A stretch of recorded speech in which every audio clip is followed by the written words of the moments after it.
বেনারস গিয়ে আমার সাথে এমন একটি ঘটনা ঘটবে আমি তো কখনো ভাবতে পারিনি। তো ঘটনাটি তোমাদেরকে বলার আগে তোমরা আগে এই প্রেমানন্দ মহারাজের এই ভিডিওটি দেখো, তারপরে তোমাদেরকে পুরো ঘটনাটি বলছি। और काशी में विश्वनाथ जी महाराज संपूर्ण काशी वासियों से रोज मिलते हैं। अन्नपूर्णा जी प्रत्येक काशीवासी को देखती है कि कोई भूखा न सो जाए। ওইটাই হচ্ছে একটা কাহিনী। আমি আর আমার বন্ধু চলে যাই সন্ধ্যাবেলা সন্ধ্যা আরতি দেখতে গঙ্গাঘাট। তো গঙ্গাঘাটে পুরো আরতি দেখি। দেখার পর আমাদের সাথে যারা গঙ্গা আরতি করছিল তারা আমাদেরকে এই প্রসাদটি হাতে তুলে দেয়। তো আমরা ওইখানে খাইনি।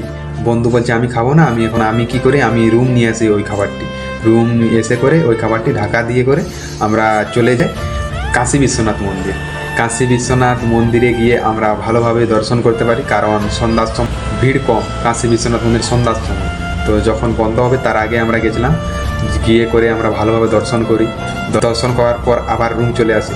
তো রুম আসার পর ওইখানে বন্ধু বলছে আমার আর খিদে নেই, পেটে গ্যাস হয়ে গেছে, তো আমি আর খাবো না, তুই যা বাইরের থেকে খাবার খেয়ে নি। তখন আমার ভয় লাগছে, আমি একাই কি এখন যাব এই রাত্রিতে?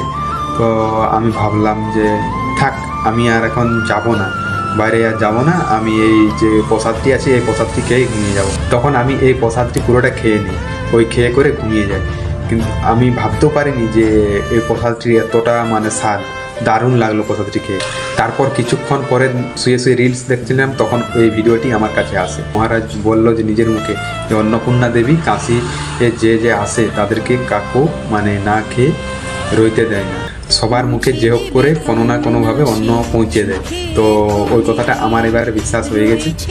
सबकी सेवा माता पार्वती जी और भगवान शिव स्वयं देखते हैं कि उनकी नगरी में किसी को दुख न हो, कोई भूखा न सोए, और अगर मच्छर भी मरता है तो मोक्ष को प्राप्त हो।